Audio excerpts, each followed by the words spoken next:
Servus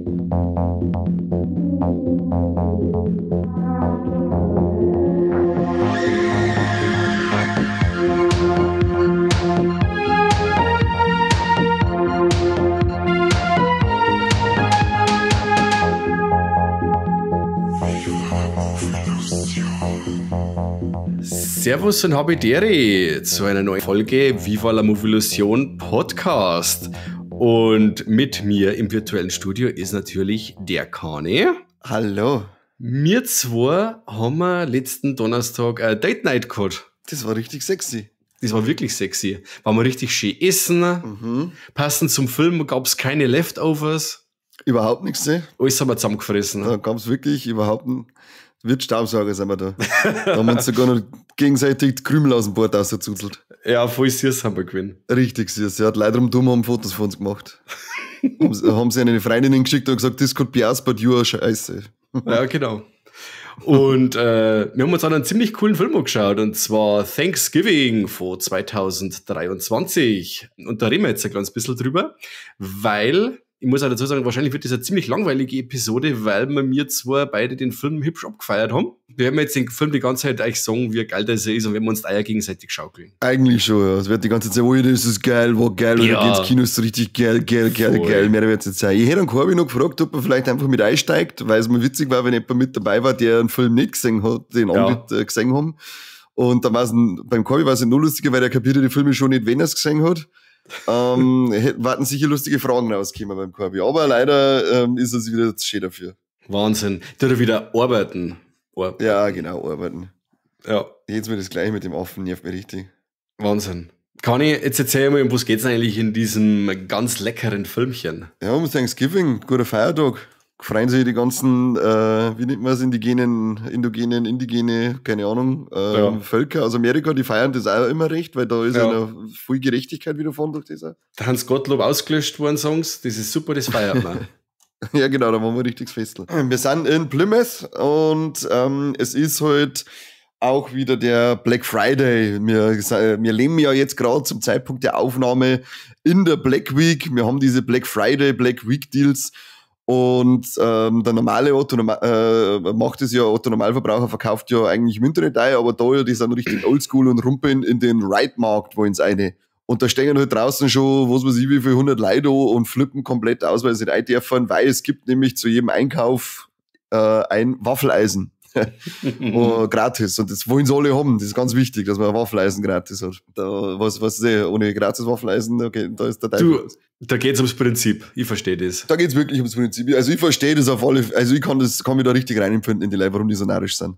Ja. Vor allem, wenn du noch die zwei Security-Affen anschaust, die zurückhalten wollen, was soll denn das alles? Ich bin nicht sauer. Auf alle Fälle haben wir dann noch so eine jugendliche Gang, die in dem Moment, wo sie zusammengeführt wird, dir gleich so auf den Sack geht, dass man denkt, es kann gar nicht schnell genug gehen, dass ich zuschauen kann, wie sie es alle über das Hackebeil springt. Hat sich im Laufe des Films nur ein bisschen geändert, aber im ersten Moment denkst du, geil, richtig schönes Kanonenfutter, die sind alle scheiß unsympathisch. Rumpen dann der eine, weil nämlich eine von den Mädels ist die Tochter von dem Chef vom Right-Markt. Und die gehen dann über den Hintereingang rein, weil sie brauchen noch schnell was, bevor es fortgehen. Und dann, haben sie da so Beef, die ganzen Footballer vom anderen Dorf. Das ist praktisch als Stadt Wohlstoff und Holfing zusammengekommen. Ja. Hocken Footballer von Wohlstoff, hocken draußen noch in der Warteschlange und Holfinger stehen drin und blädeln raus. Eskaliert dann die ganze Geschichte. Die Leute reißen einen Wellenbrecher um, fast wie beim System of a Down Konzert damals. Wallig. Und ja, da ist auch abgegangen, aber leider kann ich, was heißt leider, Gott sei Dank kann ich tun. Und rumpen dann in diesen Right-Markt eine und es wird dann völlig überspitzt dargestellt, wie diese Black Friday Kasala Scheiße da in Amerika abgeht, weil es werden dann Leute tot drehen und durch die Glosschirm durchgezogen und dann wird die Toten, während es verblierten, wird dann noch das Waffeleisen aus der Hand ausgerissen und es eskaliert komplett. Leute stehen drum dumm mit dem Handy und filmen das. Und ja, am Ende des Tages hat man da eben ein paar Tote zu beklagen. Ziemlich gut gemacht, weil es sterben wirklich so Leute, dass so das Who's Done It über den ganzen Film relativ gut funktioniert hat, finde ich. Weil es sind ganz viele Leute mit einem Motiv nach dieser Szenerie vorhanden. Ja. Und ein Jahr später ist eben dann so, dass der John Carver auf den Plan tritt und unsere coole Supergang anfängt auf Instagram zu markieren bei ganz komische, bizarre Beutel. Und nach füllen sich diese Beitel, dieser gut gedeckte Thanksgiving-Tisch mit Gästen. Die sind einmal ganz und mal nicht ganz anwesend. Meistens und jetzt tot. gilt es meistens tot, ja. Eben, und deswegen auch nicht ganz anwesend, weil bei der einen Person feilt die untere Hälfte, bei der anderen ist nur der Kopf da und so, ja. Ist halt, weißt du selber, wenn du nicht ganz bei der Sache bist. Dieser John Carver fängt dann auf alle Fälle an, die Jugendlichen oder die vermeintlich Schuldigen aus diesem Black Friday Massaker zu dezimieren. Sehr gut. Und das auf äußerst schön blutige Art und Weise. Ja. Das kann man schon mal vorwegnehmen. Ja, sehr schön. Ja, jetzt sehr, sehr detailliert, hast du gut gemacht, gut aufpasst. Ja, da war ausnahmsweise über nicht geschlafen im Kino, den Handy geschaut. Ja, bei dem Film ist es aber auch schwierig. Ja, das geht wirklich nicht. Der hat mit so einem Tempo losgelegt, also die Eröffnungsszene, wie du schon gesagt hast, mit diesem Black Friday oder Pre-Black Friday Sale war ja nur am Thanksgiving selber. Ja, genau. Das war Wahnsinn. Also diese Eröffnungsszene war sowas von hektisch und komplett überzeichnet, dass wirklich eine wahre Freude war, dazu zum Schauen. Das war richtig geil. Also ich habe auch so viel Spaß gehabt in den ersten Minuten schon, weil es so geil eskaliert und es halt wirklich so. Ja, jeder kennt ja so Videos zu die Black Friday Zeiten von die Amis auf, sei es Instagram Reels oder wenn irgendjemand geistig minder bemittelt ist, dann hat er TikTok hergenommen und hat da Videos gesehen. Aber ja, diese Intro-Szene treibt das alles noch ein bisschen auf die Spitze. Ist halt, wäre wahrscheinlich vielleicht vor allem so eine kleine Konsumkritik darstellen sollen. Gesellschaftskritische Konsumkritik, was auch immer, was er sagen wollte, ich hab mir gedacht, geil, Leute. Interessiert mich nicht, was du mit angreifen möchtest. Ich finde die Szene so geil. Das macht so viel Spaß zum Zuschauen, weil es alle so dumm und so ekelhaft und so widerlich sind und rumdumm verreckend leid und dann filmen sie es mit dem Handy. Es ist einfach so eine Eskalation, diese Szene. Ja. Weltklasse. Vor allem dann danach, wenn sie es auch schon am Laptop. Ja. Wenn es dann noch kommentiert wird, das Geile, wo der Typ mit dem Waffeleisen am Sterben liegt am Boden, dann wird nur wird nur einblendet, kein Waffeleisen für diese Bitch. Und obwohl er liegt da und verbliert gerade, weißt du, dann hast du kein Waffeleisen für dich, du Bitch. Und am Ende hast du dann Rest in Peace für alle Beteiligten. Ja. Und du weißt, er hat eine tödliche Halswunde, aber er kreit immer nur noch sein Waffeleisen. Also es ist schon teilweise sehr parodisch, die ganze Gaudi. Also der Film nimmt sich selber auch nicht wirklich ernst. Vor allem in dieser Anfangsszene nicht, also da absolut nicht. Und er weiß, er fand, also zumindest war das bei mir so, weiß der Film die ganze Zeit, was er darstellt und wollte auch nicht mehr sein. Absolut. Aber haben wir mir schon gesagt, wo der Film überhaupt herkommt? Das weiß ich noch nicht. Mike, wenn verzeih du, haben wir unsere 48.000 Hörer. Woher ist Thanksgiving? Woher kommt dieser Film? Warum haben wir den braucht? Genau, wir haben den braucht. Wir warten eigentlich schon 16 Jahre auf den Film. Und zwar war der Teil von dem Grindhouse Double Feature vom Robert Rodriguez und Quentin Tarantino. Die haben ja quasi, der Rodriguez hat diesen Planet Terror beigesteuert und der Tarantino den Death Proof und davor haben wir ja diesen Trailer Code von Machete, der ja auch schon verfilmt worden ist. Und dazwischen die zwei Filme haben wir eine Intermission mit jeweils, ich glaube, was sind es, 3 Trailer, glaube ich. Haben wir den Code? Werwolf Woman of the SS. Ja. Don't. Thanksgiving, oder? Ja. Ich glaube, das ist der dritte One. Ich weiß zwar, dass irgendwie, es gibt nur, glaube ich, einen von Hobo with a Shotgun, aber ob der offiziell da dazu gehört oder ob der nur wegen dem Double Feature gemacht worden ist, aber nicht dabei ist, keine Ahnung. Auf jeden Fall glaube ich, dass nur diese 3 sind. Ja, ich glaube auch. Und eben Thanksgiving. Und der Trailer ist so dermaßen gut angekommen, dass wir mir eigentlich schon immer darauf gewartet haben, dass da ein Film draus kommt. Und das ist jetzt eben passiert. Mit großem Erfolg, möchte ich fast behaupten. Das Einzige, was mir jetzt da wirklich stört, das ist, weil ich habe mir jetzt den Trailer eben gerade noch mal angeschaut, diesen Original-Fake-Trailer und diese... Ja, jetzt schon die Tops und Flops, oder wie? Nein, 0, aber ich darf jetzt gerne schon mal sagen, dass die Optik ist ja im Trailer auch diese, so Grindhouse-mäßig mit die ganzen Schlieren drin und die Brandlöcher und mit die Unreinheiten drin. Und das fällt dem Film leider komplett. Also der ist so dermaßen arschglatt und hochglänzend. Das, nicht schön. Das war nicht schön. Das habe ich mir auch gedacht. Da hätte ich mir, weil er ist so ich habe die ganze Zeit so richtiges 80er-Slasher-Feeling gehabt bei dem Film. Ja. Also wirklich von die Jugendlichen her, die sind, von die Figuren her, von der Geschichte her, von dem ganzen Setting. Das ist, da ist mir so richtig schön warm ums Herz geworden. Das sind so richtig alte B-Movie-Slasher-Gefühle hochgekommen. Ja. Und da war eben, wenn man auch noch diesen Look dazu mitgenommen hätte, Das war dann so das i-Tüpfelchen gewesen für mich. Dann war es ein richtig geiler, oldschooliger 80er-Slasher geworden. Ja, und vor allem diese Art der Inszenierung, das ist ja auch eine Zeit lang auch total modern gewesen, eben wegen dem Grindhouse-Projekt. Da haben sie ja ganz viel inspiriert lassen, haben ihre Filme dann so schäbig ausschauen lassen. Und das, wie gesagt, das hätte jetzt da super reinpasst. Also, ja, das ist leider eine vertane Chance. Aber das ist schon, wie du sagst, er ist sich bewusst, er ist einfach nur ein Slasher. Und das fand ich eben so geil, weil der eben komplett, er ist nicht selbstreferenziell. Also, was wir ja schon cool finden, natürlich wie bei Scream oder so, wo man sagt, okay, der ist sehr bewusst, dass er in einem Filmuniversum spielt, oder es gibt bestimmte Filme in dem Universum, und auf das geht der Film quasi überhaupt nicht ein. Der ist ein straightforward Slasher, ohne dass er selbstreferenziell ist. Und das fand ich auch wieder mal sehr erfrischend, dass man so eine Art von Slasher hat. Selbstreferenziell. Ja. Ganz schön große Worte für so einen kleinen Mann. Ja, du. Ich glaube, dass wir fast gleich groß sind, oder? Junge. Ja, ich glaube auch fast.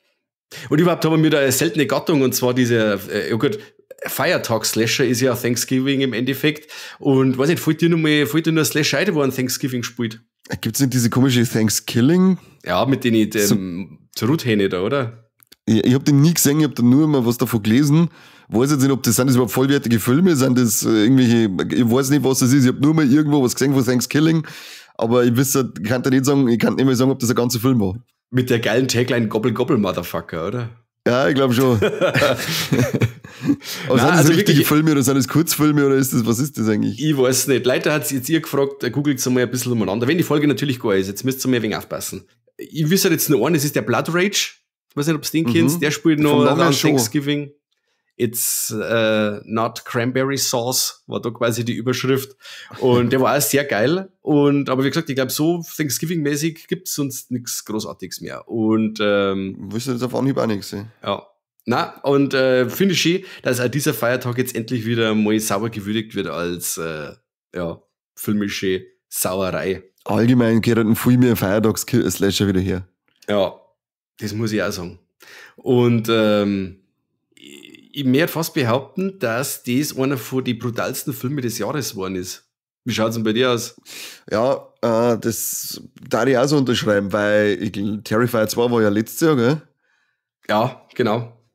Und Scream 6 war nicht so brutal. Nein, annähernd. Da hat der schon auf alle Fälle die Nase vorn. Vor allem auch halt auch wegen die unglaublich gut gemachten praktischen Effekte, überwiegend praktische Effekte, die manchmal passend mit CGI ergänzt worden sind. Es gibt aber auch Szenen, wo es unglaublich unpassend war. Ich sag gerade der Security und die Katzenszene. Ja. Da haben wir kurz mal im Kino einmal einen Schmerz halten müssen, weil das war wirklich so krass kreislich auffällig. Hätt's nicht braucht, Freunde. Hätt's absolut nicht braucht. Also es haben, wie gesagt, wir überwiegend wirklich mit handgemachte Effekte, das schaut alles sehr geil aus. Es gibt so Kills, wo es mit CGI eben ergänzt worden ist. In der Regel schaut das wirklich gut aus, aber da ist der Kill schon passiert. Der Torso liegt am Boden umeinander und man hat anscheinend kein Geld mehr gehabt, dass man nur schnell 2 Liter Kunstblut aus diesem Torso rauslaufen lässt und animiert dann da ganz schlecht auszusprudelndes Blut. Und das ist eine unglaublich coole Szene mit der Katze, in der er sagt, dass der John Carver eigentlich ein ganz herzensguter Kerl ist. Muss man lachen und dann zeigt man im Hintergrund dieses schlechte Kunstblut und denkt sich, ja Gott, warum? Ja, schrecklich. Hast du einen Lieblingskill im Film? Oder geht das dann schon zu weit zu unserer Best and Worst? Oder gehört das zu deinen dazu? Oder kannst du einfach mal irgendwas verzeihen? Oder hast du irgendeinen Lieblingskill? Lieblingskill. Das ist schwierig bei dem, weil die halt wirklich alle, oder der Großteil wirklich sehr geil ist. Aber ich glaube, ich darf dann fast die Kombination aus Autounfall und Müllcontainer nehmen. Sehr stark, ja. Sehr stark. Finde ich sehr geil, ja. Und so, ansonsten, also die Kills sind an sich alle wirklich sehr, sehr geil gemacht und sehr spaßig zum Anschauen. Ist natürlich immer ein bisschen weird, wenn man davor redet, dass es spaßig ist zum Anschauen. Ja. Aber dafür werden jetzt die Filme gemacht. Weil es für so kranke Wichser wie uns schön ist zum Anschauen. Dann brauchen wir es nicht selber machen. Richtig. Was hast du für einen? Den Ofenkill mit dem dazugehörigen, wenn man dann sagt, wo es dann rausgekommen ist, wo es aus dem Ofen dann rauskommt, wenn es goldgelb knusprig ist. Das fand ich mega, das war so widerlich. Das ist unglaublich asozial. Ich fand das damals schon bei Saw 2, diese Ofenszene, so ekelhaft. Ah ja. Das sind so Szenen, wo ich denke, das stelle ich mir so unendlich grausam und lang vor, bis du da, das geht gar nicht. Ja. Aber wie du schon sagst, das Resultat, was da rauskommt, hat mir auf alle Fälle hungriger oder mehr das Wasser zusammenlaufen lassen im Mund, als der Truthahn vom Anfang, der käsige Teufel. Oh ja, stimmt. Da war der Menschentruthahn war da, hat der delischiger ausgeschaut. Der Vögelischen, möchte ich behaupten. Aber hallo. Das war auf alle die ganze Schlussszenerie finde ich jetzt ziemlich geil. Wenn er da uns eben zum Thanksgiving-Dinner aufdeckt und einlädt, mehr oder weniger, und eben dann der menschliche Truthahn da liegt. Fand ich cool. Aber, muss ich sagen, hat mir im Fake-Trailer ein bisschen besser gefallen. Vor allem das Ende von dieser Szene. Weil wir haben ja im Fake-Trailer natürlich ein paar Kills angekündigt gekriegt, die haben es dann jetzt in den Film entweder nicht so oder gar nicht eingeschafft. Wir hatten ja bei dem die Maskottchen-Enthauptung im Fake-Trailer, die ist so ziemlich 1:1 mit rumgekommen. Ja, da schaut sogar das Maskottchen gleich aus. Genau. Dann die berüchtigte Trampolin-Szene aus dem Fake-Trailer, auf die mich richtig gefreut hat. Ich fand jetzt auch die Trampolin-Szene im Film, das ist schon cool und so, aber wenn man weiß, was hätte sein können, dann denkt man so, ja, das hätte ich lieber gehabt. Ja. Wir haben zwar, glaube ich, ja. Und dann noch gern das eine T aus der Szene, weil somit geht uns ein T komplett in diesem Film. Leider. Da ist er schwach auf der Brust, ja. Problematischer Film. Na, aber ich bin da ganz bei dir, dass das Ding total cool blutig ist und mit die Effekte sind wirklich top bis auf das CGI und auch, dass er total kreativ ist, der John Carver. Wenn man dann sagt, okay, jetzt erst damit auch der eine ins Wasser und dann macht er die Tür auf vor dem Kühlraum, ja. Raum, und der pickt er dann einmal das nasse Gesicht an der eiskalten Tier fest und so. Das finde ich schon cool. Also es geht nicht bloß her und Kopf ab, sondern einmal, er lässt sich da so richtig schön Zeit. Und ja gut, die ist dann festpinnt da an der Tür und dann kann er sich einmal überlegen, wie es weitergeht. Also er ist nicht blöd. Nein, also der weiß sich schon zum Helfer. Da auf jeden Fall. Hat er ja schließlich ein Jahr lang Zeit gehabt zum Vorbereiten. Also das hat er schon gut gemacht. Da hat er schon ein wenig überlegt. Ja. Und er ist relativ, wie haben wir schon gesagt, er ist tierlieb. In einer Szene sagt er unglaublich schön, wie tierlieb das er ist. Also auch Katzenliebhaber, kämen wie zuletzt bei The Marvels, auch hier auf ihren Geschmack. Und zusätzlich schaut er ja auch, dass er keine Unschuldigen verrammt. Das ist eigentlich auch ganz kommod. Ja. Das ist mir dann im Nachhinein erst aufgekommen, weil er überlegt, jetzt der schießt er jemanden. Da habe ich mir gedacht, das kann jetzt eigentlich so überhaupt nicht sein, weil das war ja total blöd. Und da ist dann eben aufgekommen, dass die Leute gerade mit mit Pfeile quasi betäubt werden. Und das finde ich wirklich eine coole Sache. Ist nicht fair. Es wird nur die bestraft, die es wirklich verdient haben. Ja, das ist nicht fair. Also ein bisschen Menschlichkeit behalten sie, muss man sagen. Ja, sehr schön, sehr schön. Das muss man ihm lassen. Ja. Das Kostüm, was hältst du vom Kostüm? Es ist ja immer so ein wichtiges Zeichen oder so ein wichtiges Merkmal bei Slasher-Filmen. Wie ist der Typ kostümiert? Finde ich cool, war originell, war mir was anderes. Nur mir war der Killer wegen Skrischblatt. Also, so wie er dann da dargestellt worden ist, hätte schon so breite Schultern oder so, war schon cool gewesen. Aber so wie er dann da gestanden ist, war schon so irgendwie so ein 0815-Typ. In einem coolen Kostüm. Ja, man muss ja sagen, am Ende, wer am Ende drinnen war, ist ja auch kein Stil gewesen. Ja, ich weiß nicht. Ich hätte schon gesagt, dass der wegen mehr auf der Brust hat, wie der im Kostüm drin war. Und es war anscheinend so, dass mehrere Leute immer wieder im Kostüm drinnen waren, damit wollte Eli Roth das eben schwieriger machen, dass man rausfindet, wer es ist, dass man nicht gleich vielleicht so anhand der Statur sagt, der und der ist auf alle Fälle schon mal ausgeschlossen. Ja. Also, es war nie der gleiche im Kostüm drinnen. Ach so, okay. Ja, gut. Na, aber so, John Carver, cool. Ich bin schon die ganze Zeit am Schauen. Du hast mir den Link geschickt von Neckar, die hauen jetzt ordentlich Merch raus. Nur alles Shop-exklusiv. Also, wir Deutschen gehen wir wieder lau aus, weil diese Versandkosten und Zoll kann wieder kein Mensch zahlen. Leider. Das ist furchtbar. Frightrax, glaube ich, hat auch schon gleich Shirts rausgehauen. Ja. Müssen wir vielleicht schauen, bei denen ist jetzt auch noch Black Week, vielleicht können wir da noch was bestellen, aber wenn, dann müssen wir das vorsichtig machen, wenn nicht, dass wir mir nächstes Jahr gekauft werden. Kann das schon passieren. Ja, uns schon, bei uns war ja ordentlich was zum Essen dran. Das stimmt. Wir müssen das ein wenig länger umlassen, weil das war mal ein wenig deswegen, weißt du schon, knusprig. Sauber die Fetten. Das ist richtig geil. Haben wir Mike so fette Scheißen auf dem Grill auf. Apropos Fett. Von dem hat der Film eigentlich gar nichts. Also er hat kein Gramm Fett drauf, finde ich. Es ist immer was zum Singen, es ist immer was los. Und ich habe mich nicht gelangweilt und ich war sogar am Schluss ein wenig traurig, wie er dann gar war, weil ich mir gedacht habe, es ist mir jetzt fast ein wenig schnell gegangen. Also das ist jetzt so eine von den seltenen Fällen, wo ich gesagt hätte, 10 Minuten mehr hätte ich mir jetzt auch noch einer gesessen, weil er mich so gut unterhalten hat. Ja, das stimmt. Also der ist zügig ohne Ende. Die Intro-Szene gibt wieder schon ordentlich Gas und diese Geschwindigkeit behält er sich ja bei. Ja. Überwiegend. Und wie er schon gesagt am Anfang, die Figuren werden mit der Zeit dann auch so, dass du sagst, ja, okay, wenn jetzt der oder der noch überlebt, dann bin ich auch nicht böse, weil sie haben sich jetzt in dem Film schon ein bisschen gewandelt. Sie bleiben nicht durchgehend dieses unliebsame Dreckspack, dem man nur sämtliche Sachen wünscht, sondern es ist dann schon irgendwann so, dass du sagst, das ist jetzt direkt, also ich darf die schon mit rauskommen lassen, Dirndl. Ja. Das stimmt. Und die Figuren machen teilweise ein bisschen eine Wandlung durch und so, das ist auch ganz nett. Und wie gesagt, es wird halt auch auf nervige Nebenhandlungen komplett verzichtet. Das finde ich auch immer ganz stark. Also die Handlung geht straight forward und es wird sich mit keinem Dreck nebenbei aufgehalten. Und das kennt man halt einfach. Das ist gut, ja. Ich habe nämlich schon, wir wissen es ja Eli Roth ist in der Horrorgemeinde ja immer so, für manche feiern ihn komplett ab, alles, was er macht, für manche ist er ein rotes Tuch. Ja, das stimmt. Für mich ist es ein bisschen so ein zweischneidiges Schwert, der Regisseur, weil ich liebe seine Hostelfilme. Mhm. Ich mag Green Inferno zum Teil, aber nicht komplett, weil da halt auch wieder viel dummer Scheiß drinnen ist, den es überhaupt nicht braucht. Nicht braucht hätte. Das hätte so ein guter Film sein können. Knock Knock fand ich ist ein furchtbarer Scheißdreck. Das ist für mich so der größte Mist, den er jemals fabriziert hat. Müsste die noch mal singen. Oh nein, hör auf jetzt. Ich hab noch schon mal gesehen, aber ich hab mir jetzt nicht so schlecht in Erinnerung gehabt, aber da haben wir schon mal drüber gestritten, das weiß ich noch. Ja, ich hau den Sack. Also so schlecht fand ich jetzt nicht. Hör auf, du bist viel zu weit weg. Das ist mir wurscht, ich sag das schon wieder und dann hau den Sack. Aber das stimmt wirklich. Cabin Fever cool. Fand ich cool. Ja. Und auf jeden Fall. Ja, und das Beste, was er für mich bisher gemacht hat, war der also so richtig, richtig, richtig gut, war der Fake-Trailer zu Thanksgiving, sein Hostel 2 und sein Auftritt als, wie er da geheißen, Donowitz, der Bärenjude in Glorious Bastards.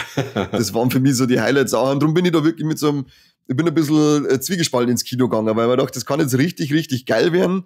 Es kann aber, wenn er dann ein bisschen so Green Inferno Ding einschlägt, dann kann es ein richtiger Scheißtrick auch werden. Und der Film hat so unglaublich viel Potenzial, was richtig schade war, wenn man das verschenkt. Aber ich für meinen Teil bin wirklich null enttäuscht worden. Voll. Begehe ich mit. Und auch wenn man das Ende so sagt, das Ende ist ja auch ein bisschen zwielichtig, es kann ja eventuell auch noch eine Fortsetzung kommen, ne? Das ist auf alle Fälle schön. Wir haben, zuerst habe ich noch gemeint, jetzt kommt noch mal sowas. Aber nein, der Film lässt das Ende so offen, dass man noch Fortsetzung machen kann, ohne zu spoilern. Es gibt da noch genügend Fleisch, das gekauft werden muss. Ja. Da bleibt auch noch was übrig. Also ich freue mich auf alle Fälle auf eine Fortsetzung und ja, von den Einspielzahlen her, glaube ich, kann das gar nicht so abwegig sein, weil ich meine, wir sind über das erste Wochenende irgendwo schon bei knapp 15 Millionen gelandet. Habe ich heute auch gelesen, ja. Aber ich weiß nicht, was hat er denn Budget gehabt? Hast du da was? Nein, das weiß ich nicht. Warum nicht? Wie schaut es mit Vorbereitung aus? Tja, seitlich runtergefallen. Ich habe gerade die ganze Zeit bei Instagram ein wenig geschaut und habe gesehen, dass die ganze Horrorfilm-Bubble den eigentlich ziemlich cool abfeiert. Ja. Bei Letterboxd hat er jetzt auch 3,5, ist auch schon mal für so einen Horrorfilm nicht schlecht. Und wie gesagt, alle, die die Start hier wegen angeschaut haben, die haben alle begeistert von dem Film. Also Statuten. Ja, ich glaube, dass er diese Anerkennung kriegt, die er verdient. 15 Millionen hat er Budget gehabt. Hat er das jetzt eingespielt? Also hat er seine Kohle, sein Produktionsbudget schon mal erinnernd, nach dem ersten Wochenende. Das hört sich gut auf für einen Slasher, hätte ich gesagt. Und hoffen wir, dass er nicht einbricht, sondern dass es so weitergeht. Auf IMDb oder auch 7,1. Also er wird wirklich, sage ich jetzt mal, von die Zuschauer sehr gut aufgenommen. Ja, sehr schön. Ich habe so noch nicht wirklich, weil du so sagst, von der Horror-Bubble, die man so sagt, auch das, was ich ein bisschen so an Leid kenne, man sagt nicht wirklich irgendwas, dass er recht gesagelt werden wird. Gar nicht. Ja, und auch zu Recht. Also, ich bin des Öfteren während des Schauens an My Bloody Valentine 3D erinnert worden, weil er doch einige Handlungsstränge und Handlungselemente mit dabei hat, die an den Film angelehnt sind oder die daran erinnern. Und da ich den Film ja auch abgefeiert habe, könnt ihr in unserer My Bloody Valentine 3D-Folge hören natürlich. Scrollt mal ein wenig umeinander. Das ist gut.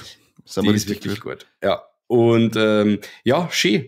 Also, ich habe das gekriegt, was ich wollte.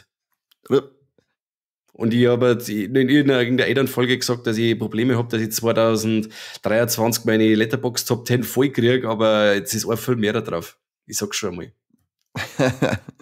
Der darf bei mir wahrscheinlich auch auf der Liste landen, wenn ich bei dem Schmarrn mitmache, dann vielleicht 2 offen. Ja, wenn ich 2 Super Mario drauf habe, oder? Du hast da von Super Mario 10 Mal drauf. Wahrscheinlich, ja. Ich tue einfach auch die neuen Spiele, die rausgegeben sind, mit drauf auf die Liste, weiß ich nicht. Aber der Thanksgiving, der war auf alle Fälle auch drauf, weil, wie schon gesagt, bei dem Film passt für mich der funktioniert so 100%ig als richtig angenehm cooler Slasher, der sich bewusst ist, was er darstellt, der nicht mehr sein möchte, keine Experimente wagt, sondern einfach schön durchgemetzgert, so wie wir es halt haben wollen. Ja. Amen. Es geht übrigens das Sitzen bleiben. Es kommt nur eine Post-Credit-Scene, komplett nach die Credits, also wirklich eine richtige Post-Credit-Scene. Ja, danach müsst ihr euch dann selber fragen, was das wert, dass ich sitzen bleiben bin oder nicht, aber es kommt auf alle Fälle nicht mehr was. Also es ist nicht bewusstseinsverändernd, was da kommt. Also nicht unbedingt, nein. Ja. Aber Bewusstseinsverändern sind unsere Tops und Flops und Triple Threats und wir halt allgemeiner. Ich sage mal deine Tops und Flops oder dein Top und dein Flop. Also das ist mein Top, was ich richtig cool fand in dem Film, das war bei dieser Parade, die dann gegen Ende des Films komplett eskaliert und dann wird der Typ aufgespießt von einem Boot. Das ist jetzt zwar wegen Plädo, aber diese Mayflower, die da bei dieser Parade da mitfährt, in Anführungszeichen, die ist dann während eines Unfalls sorgte für eine richtig krasse Splatterei, indem das quasi der Bug vorn, da dieser Pfahlarm im Hinterkopf trischt und vorn am Kopf wieder rauskommt. Und die schaut so krass geil aus, ist wirklich eine Hand gemacht und so, und das war wirklich Wahnsinn. Da haben wir wirklich voll lachen müssen im Kino, weil es so drüber ist. Und wir beim Heimfahren haben wir da noch spekuliert, ob wir jetzt einzigen 2 Affen waren in dem Film, die wo die ganze Zeit gelacht haben. Wahrscheinlich, wenn sie die alle im Kino gedacht haben, was sind das für 2 Perverse? Was kudern sie denn die ganze Zeit? Nee, wir haben uns vielleicht ein bisschen an der Nudel gespielt währenddessen. Geht doch ja, vielleicht, wenn Kinky haben wir gewinnen.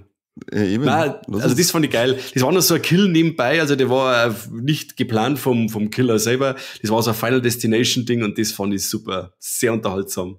Wie bei so viel mit der komischen Maschine, die Stangerl durch das Pärchen durchgeschossen hat. Ja.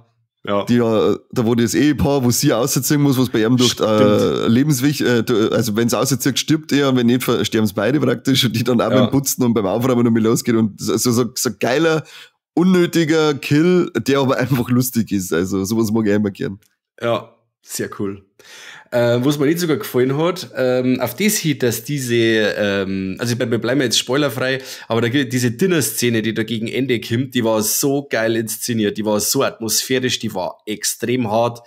Ich bin in diesem Film drin gesessen und habe mir gedacht, leck Film, wenn jetzt es so weitergeht, das Finale ist genial.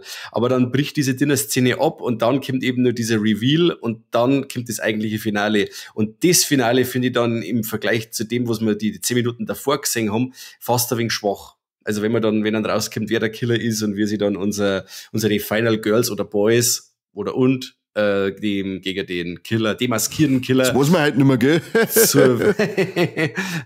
Wie sie die gegen den Killer zur Wehr setzen. Das fand ich dann fast ein wenig schwach im Vergleich zu dem, was man da vorher Geiles gesehen hat. Und nicht, dass man keinen Busen gesehen hat. Also, das hat's mir nicht besser, was ist momentan los mit den ganzen Slasher und so. Da hat's sich mein Busen außer. Also, das tut keinem weh, tut mir nicht weh, euch tut's nicht weh. Eben. Keinem tut's weh. Also, zeigt's mal in einem Slasher mal wieder einen Busen. Ich kann nicht jetzt mit dem Kino aufstehen und meine Männertitten zeigen, weil ich jetzt mein Hausverbot krieg. Obwohl ich eigentlich nur was Gutes, ich möchte eigentlich nur was Gutes tun, wenn es nichts ist, dann denke ich mir, dann sag ich noch was hier. Genau so schaut's aus. Und wie schaut's bei dir aus? Was waren das Gute und das Schlechte? Das Gute und das Schlechte. Also beim Guten tue ich mich so schwer, weil mir hat so viel gefallen an dem ganzen Film. Mhm. Ich weiß echt nicht. Was soll ich da rauspicken, weißt? Das ist einfach, du hast jetzt schon den schönen Nebenbei-Kill noch gesagt, das ist ist sau unfair. Hab ihn abgestaubt. Ja, den hast du wirklich abgestaubt. Das ist echt eine miese Nummer gewesen. Verdammt. Ich hau dann einfach die Katze ein, ich find's geil. Die Szene nach dem Kill bei Eppern daheim, der ein Katzenbesitzer ist, und es geht in der Regel jedem so, wenn er ein Tier in der Nähe vom Killer sieht, dass er sagt, oh Gott, bitte nicht. Ja. Aber die Szene, ich spoilere jetzt auch nicht, aber die Szene ist eine von meinen Highlights gewesen, die ist einfach so geil. Die ist auch ähnlich wie der Kill von Mike. ist die so unnötig, die Szene, aber sie macht einfach Spaß zum Anschauen und das ohne Blut. Sie ist einfach cool. Die Szene nehme ich jetzt als mein Highlight. Und mein Flop nehme ich die vorher schon mal kurz angeschnittenen Abweichungen vom Fake-Trailer, als die Trampolinkill und die Finale bei der Dinner-Szene, vor allem den ganz zum Schluss vom Fake-Trailer, was er mit dem Truthahn, mit dem aufgenäherten Kopf macht. Ich hoffe immer noch auf Teil 2, vielleicht passiert's dann da. Vielleicht. Und das möchte ich unbedingt sehen und ich möchte eine Erklärung, warum er das macht. Das ist mein persönliches Anliegen, dass ich das erklärt kriege, warum ist das in dem Fake-Trailer gemacht worden. Da muss es einen Grund geben. Aber das ist schon, ja, dann hast du natürlich nur die Optik, die abweicht, aber das ist nur Nörgeln auf hohem Niveau. Der Film ist glatte 10 von 10 bei die Slasher, würde ich sagen. Ja, war wirklich sehr cool. Aber da bin ich dabei bei Mike, Mann. Also, wenn ich schon als Slasher mache mit so 80er-Feeling, ja, dann bitte raus mit den Möpis. ja, eben. Am Popeyes hat man auch gesehen, dann kannst du die Ja, Pfanne eben. aus. Jetzt ist schon wurscht. Ich wollte gerade sagen, also da weiß ich, wo das Problem ist. Kann man mal Priest in die Kamera erhalten, für was wie eine Schauspielerin. Aber das ist ja wirklich in Amerika, glaube ich, das ist ein Riesenproblem. Also du kannst die Leute zersplattern, dass der Rauch davor geht. Ich sag nur, das mit dem Klopfhammer da, mit diesem Schnitzelhammer, wo er den an den Kopf zaut und so. Das ist kein Problem, aber kaum sechst du mal einen Möppi, dann flippern's alle aus. Also ich glaube, dass es wirklich an dem liegt. Gewalt ist cool und ja, das zieht Leute ins Kino, aber wie du hast den Busen, da haben wir sofort ein Riesenproblem. Verstehe ich nicht. Nein, verstehe nicht. Und wenn, wie es halt früher war, in die 70er und 80er, macht es halt eine europäische Schnittfassung und dann haut es halt da alternatives Material mit der Bombepiste drin. Das tut keinem weh. Da würde ich auch sagen, ja. Oder? Das täte ich auch sagen. Und beim Slasher, wie gesagt, wenn ich mich im 80er-Feeling suhl als Slasher, dann müssen da Titten raus. Ja. Und vor allem am Trampolin auch noch, das ist... Eben, ich bin ja bei allem dabei, wenn es heißt, die Welt verändert sich, Sachen verändern sich, aber es gibt da Sachen, die müssen gleich bleiben und dazu gehören Titten in einem Slasher. Richtig. Da kannst jetzt an keine wieder irgendwo zitieren, druckt das irgendwo drauf. Es gibt Sachen, die dürfen sie ändern, aber Sachen, die müssen gleich bleiben und die sind Titten in einem Slasher. Genau. Ja, dann, wenn wir schon bei dem Thema Titten sind, Mike, wie schaut's denn aus? Haben wir in dem Film Titten? Ja, eben. Jetzt kommen wir zu unseren 3 Mankos, nicht zu den 3 Ts, sondern zu den 3 Mankos des Films. Keine Titten, no. Keine Trompeten. 0. Nur auf der Parade höchstens, also echte. Ja, das zählt aber nicht. Und ja, auch kein totes Tier. Darum ist ja diese Szene, besagte Szene mit der Katze so schön. Ja. Truthahn haben wir noch. Thanksgiving. Stimmt, Truthähne, die haben wir noch, aber ja, das ist kein On-Screen-Kill, das lassen wir jetzt weg. Das zählt auch nicht. Wobei das, was die am Anfang aus dem Truthahn gemacht haben, das ist ja schon fast, das war Vergewaltigung, das war schon Vergewaltigung an einem Tier. Ich glaube, nur aus dem Grund hat er später noch mal einen gescheiten Truthahn hergekriegt, dass er einer sagt, wie es gut ausschaut. Ja. Die hätte schon geschmeckt, glaube ich. Aber wie er da das Filet rausgeschnitten hat, das war richtig saftig. Also da hätte ich gesagt, da fange ich das Fleischessen wieder an, wenn mir etwas so serviert. Ja, schon. Und sie war schön eingepinselt und mit Bädersee und so, die war schon gut hergerichtet. Also da kann man sich nicht beschweren. Also Kocher kann auf alle Fälle der John Carver. Ja. Ich freue mich auf eine Fortsetzung. Ich sag's, wie es ist. Aber leider kein einziges Tier erfüllt. Gurkenfilm. Nein, Gurkenfilm. Naja, jetzt hätten wir uns das alles sparen können, gell? Wenn wir das gleich am Anfang gesagt hätten, kein einziges Tier. Ja. Servus, Habidere. Naja, jetzt haben wir schon soweit. Traurige Sache. Aber Leute da draußen, geht's ins Kino, schaut euch den Film an, weil er richtig cool ist es wert. Ich möchte eine Fortsetzung und das können wir nur machen, wenn es euch einen Arsch hoch dort und schaut euch den an. Und nicht wieder wie im Internet scheint's wieder, ja, wo kann ich den streamen? Ja, gar nicht, geh ins Kino, du Vogel. Ich kann doch nicht schießen, du Vollidiot. Ich finde das immer so geil, wenn du irgendwas postest und dann kommt jemand drunter, wo lauft ihr? Ja, fix. Oftmals hast du es im Text schon eingeschrieben, Thanksgiving im Kino angeschaut, dann steht drunter, wo lauft ihr? Ja, mir läuft's keiner am Bugel, aber wenn ich nicht Dummheit anschaue, du Vollidiot. Richtig. Gib auf die Nerven, die Leute. Ja. Jetzt hör mal auf, weil sonst muss ich mich noch aufregen, auch mit den Idioten im Internet. Geht's ins Kino? Richtig. Kino ist Pflicht. Ja, folgt uns überall, wo es Hackerl gibt und wo man irgendetwas liken kann, da sucht's uns und dann liked uns, gibt's uns ein Hackerl und eine positive Bewertung. Macht's ein Steady-Abo. An der Stelle noch danke an alle die jetzt seit einer Steady-Abo erneuert haben. Ihr wisst, wer es seid und voll geil, gefreut uns voll. Auch das Feedback, wenn ihr uns schreibt, dass ihr uns gern mögt und dass wir euch einen Tag versüßen, das gefreut uns und wir machen mal weiter hier. Coole Machen wir Scheiße. schon, ja. Wir haben jetzt extra die Folge ja kurz gehalten, dass der Corby nicht wieder pulvert, weil er so viel zum Schneiden hat. Unfassbar. Faules Stück Affenscheiße. Ja, Aber staubt's dann einmal. jetzt staubt es ja nochmal richtig, weil dieser orientalische Schlendrian, der muss jetzt noch mehr aufhören. Er und sein gibt's ja nicht. Arbeit. Ja, arbeiten. Was denn die arbeiten? Außer mir auf. Fix. Danke fürs Einschalten, danke fürs Zuhören. Weiterhin gute Fahrt oder was auch immer ihr jetzt gerade macht. Mike, Ja. ich hoffe, dass wir uns bald wieder mit zu einem Date treffen und ins Kino gehen. Ja, vielleicht schaffen wir es zu so 10. So 10 war auf alle Fälle auch ein Kinobesuch. Vielleicht steht unser Stammkines dann auf. War der Wonderful Knife, war ja auch noch was Interessantes zum Anschauen. Ja, stimmt. Kann man mal schauen. Ja. Also, ich darf mich wieder freuen, wenn wir wieder ein schönes Kinodate haben, wir zwei, Baby. Aber hallo, wo schön. Dann, Es war mir eine Ehre, eine Freude. Macht es gut, bis zum nächsten Mal. Servus und habe die Ehre. Corby, sein Part darfst du musst, tut mir leid, ich mach das nicht, Muss weil ich ich immer schon machen. Das musst Okay. immer du machen. Der beste bayerische Filmcore-Podcast der Welt. Nicht von Plymouth, Ja, auch. Und von Grindhaushausen. Grindhaushausen. Ja. Ja. Servus, pfiat euch.